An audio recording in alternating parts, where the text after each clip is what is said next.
السلام علیکم دوستو، کیسے ہیں آپ سب؟ امید ہے کہ آپ لوگ اچھے سے ہوں گے۔ بھائی صاحب نے سوال کیا تھا کہ ہم لوگ جو جلوس نکالتے ہیں اور یہ کہتے ہیں کہ یہ قرآن و حدیث سے ثابت ہے، تو کیا صحابہ کرام جو ہم لوگوں سے زیادہ نبی اکرم صلی اللہ تعالی علیہ وآلہ وسلم سے محبت کرتے تھے اور ہم لوگوں سے زیادہ قرآن و حدیث کو سمجھنے والے تھے، ان لوگوں نے جلوس نکالا ہے؟ تو اس کا جواب سماعت فرمائیں کہ سب سے پہلے یہ بات ذہن نشی کر لیں کہ لوگوں کا یہ کہنا کہ جلوس کہیں سے ثابت ہی نہیں ہے، یہ بالکل غلط ہے۔ جلوس حدیث سے ثابت ہے، صحابہ کرام نے جلوس نکالا تھا۔ ہاں، یہ کہہ سکتے ہیں کہ جس طور پر ہم لوگ جلوس نکالتے ہیں، مائک کے ساتھ، باجے کے ساتھ، اس طرح صحابہ کرام نے جلوس نہیں نکالا تھا، لیکن یہ کہنا جلوس نکالنا یہ کہیں سے ثابت ہی نہیں ہے، یہ بالکل غلط ہے۔ ثابت اس طور پر ہے کہ نبی اکرم صلی اللہ تعالی علیہ وآلہ وسلم جب ہجرت کر کے مدینہ تشریف لے گئے تو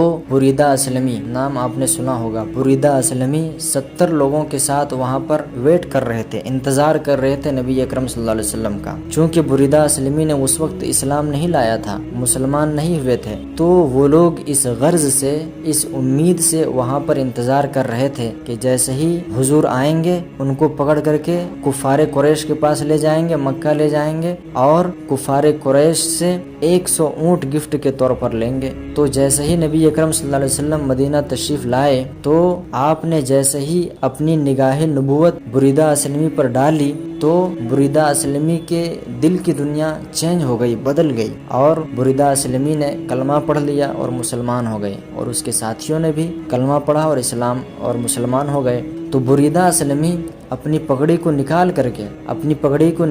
کے اپنی نیزوں میں، تلواروں میں باندھ کر کے اس کو ہوا میں لہرانے لگے، لہراتے ہوئے حضور اکرم صلی اللہ علیہ وسلم کا استقبال کیے اور مدینہ کی گلیوں کی طرف روانہ ہوئے، اور اس طور پر روانہ ہوئے کہ بریدہ اسلمی اپنے گھوڑے کے ساتھ پرچم کو لہراتے ہوئے آگے اور حضور بیچ میں، اور پیچھے مدینہ کے مسلمان اور بچیاں دف بجا کر کے اشعار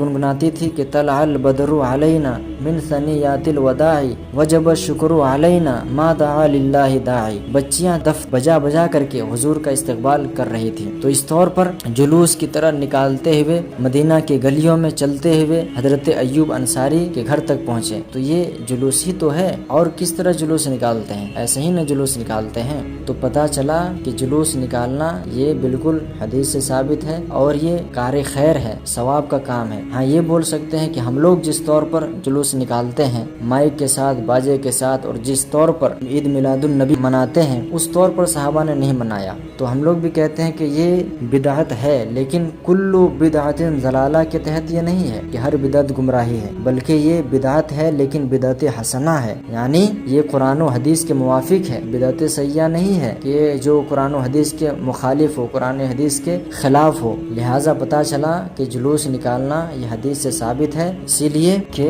دوسری کی بات پر نہ آئے، بلکہ جو قرآن و حدیث کی روشنی میں ہوگا اسی پر عمل کیا جائے گا، اسی کو مانا جائے گا۔ واللہ تعالی عالم۔ اگر آپ کو یہ ویڈیو اچھا لگا ہو تو اس چینل کو سبسکرائب کر لیں اور لائک کریں، شیئر کریں، تاکہ آنے والے ویڈیو کو آپ تک پہنچایا جا سکے اور آپ کے علم میں اور اضافہ